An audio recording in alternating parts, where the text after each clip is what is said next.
While I applaud indie developers having the gumption to tackle combining different styles of play or simply trying to make something new, not all such efforts work out for the best. Whether the issue is gameplay that just doesn't seem to gel, new ideas that feel like they don't quite work, or simply an issue of helping the player understand the vision of what's intended, new concepts bring risks. In the case of Sky of Destruction, as far as I can tell, the goal was to come up with a game that would mix together elements of shooting action and real-time strategy into something different and satisfying.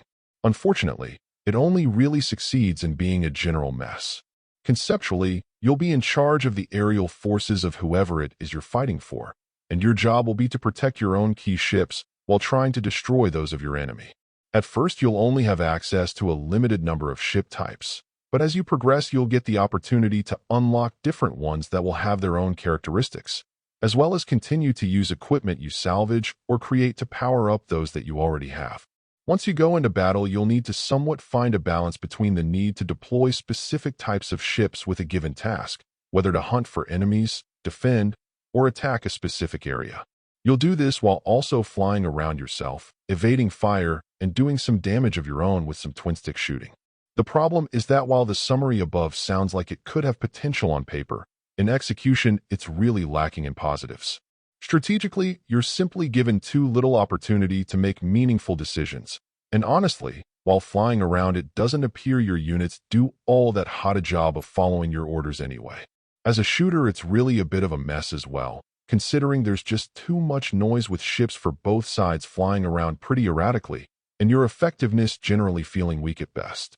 Worse, the in-game instructions are pretty terrible, with one core issue being the fact that nowhere did I see it communicated that you could shoot with the right stick, making me waste time trying every button before finally trying the right stick randomly.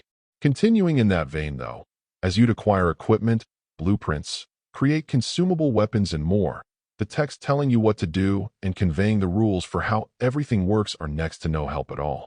Some things I was able to stumble into understanding, and others, after repeated attempts with no success, I simply gave up on. In the end, Sky of Destruction's core concept may have the potential to be interesting, but as implemented, it's simply a mess. Even if somehow everything were executed much better in terms of play, I think that the poor in-game help and descriptions for key game concepts would end up effectively hiding them by failing to properly explain most of it. Successful games are really about all aspects of the experience coming together and working as a whole, and this game simply doesn't pull that off. Overall, my final score for the game ended up being a 5. And if you're interested in picking it up, it's currently available on the Switch eShop for $12.99. Thank you for taking the time to listen to this review. And if you'd like more information or ideas of indie games worth checking out on the Switch or the Switch 2, be sure to click on the link provided in the description. Until next time,